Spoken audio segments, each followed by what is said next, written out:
এমন কি কোনো ঘটনা আছে যে বাফুফে থেকে আপনি টাকা পাবেন? বাংলাদেশ সুপার লিগ করার জন্য, তো এইটা করার জন্য ফুটবল ফেডারেশন আমরা একটা চুক্তিও করেছিলাম, 50 লাখ টাকা অ্যাডভান্সও দিয়েছিলাম।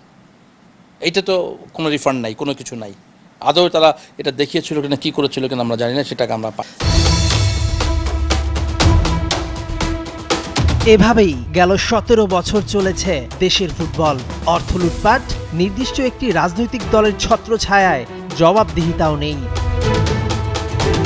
ফলাফল, ফিফা কর্তৃক বাফুফের সাধারণ সম্পাদক নিষিদ্ধ, দেশের ফুটবলের র্যাঙ্কিং তলানিতে।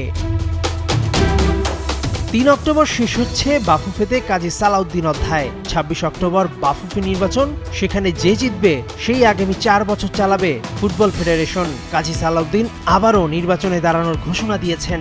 এসব নিয়ে ব্যস্ত থাকায় অক্টোবর ফিফা উইন্ডো থাকার পরও খেলতে যেতে পারছে না জামাল ভুঁইয়ারা। আসল কথা, টাকা নেই। আমরা এএফসি এশিয়ান কাপ কোয়ালিফায়ার্সের ম্যাচ হচ্ছিল মার্চের উইন্ডোতে, 2025-এর মার্চের উইন্ডোতে।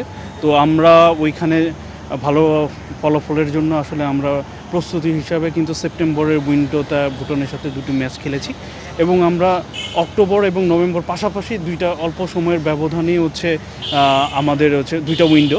সো বাট আমরা যেহেতু নির্বাচন, আমরা আগে থেকেই একটা শিডিউল ছিল যে আমরা নভেম্বর উইন্ডোটাকে ইউজ করব। তবে ঠিকই নভেম্বরে ফিফা প্রীতি ম্যাচ খেলবে হাভিয়ের কাবরেরার শিষ্যরা, কেননা ভুটানের বিপক্ষে 1 জয় আর 1 হারে পয়েন্ট টেবিলে খুব বেশি উন্নতি হয়নি।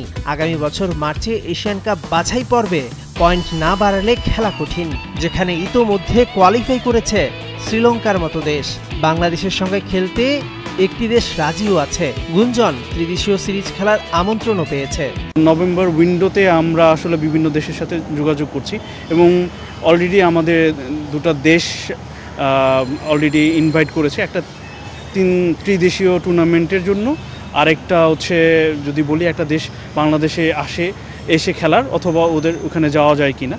তো আমরা একটু আলোচনা করে কোচের সাথে কথা বলে আমরা আপনাদের বিস্তারিত পরবর্তীতে জানাবো। গেল বছর নিজের বেতন বাড়িয়ে নেয়া হাভিয়ের কাবরেরা 2024-এ এসে ফ্লপ। চলতি বছর 8 ম্যাচ খেলে জয় মাত্র একটিতে। ক্যারিয়ারে এর আগে কখনো জাতীয় দলকে কোচিং না করানো এই কোচকে আগামীতে রাখবে কিনা সে বিষয়েও প্রস্তুত হচ্ছে রিপোর্ট। ওইখানে আমাদের টিম ম্যানেজার আছে, কোচ আছে, তারা আমাদের আসলে অফিসিয়ালি রিপোর্ট জমা দেয়। তো তারা রিপোর্ট জমা দিলে আমরা সভাপতি মহোদয় বলেন, আমাদের ন্যাশনাল টিমস কমিটি বলেন, তাদের সাথে আমরা আলাপ আলোচনা করব। অক্টোবরে মেয়েদের সাফ শিরোপা ধরে রাখার মিশনে নেপালে খেলতে যাচ্ছে বাংলাদেশ। আছে বয়স ভিত্তিক টুর্নামেন্টও। তবে মাঠের খেলার চাইতে মাঠের বাইরের প্রেক্ষাপট আলোচনায় থাকা দেশের ফুটবলে হট টপিক নির্বাচনে কাজী সালাউদ্দিনের প্রতিপক্ষ হচ্ছে কে? মেহেদী নাইম, 71।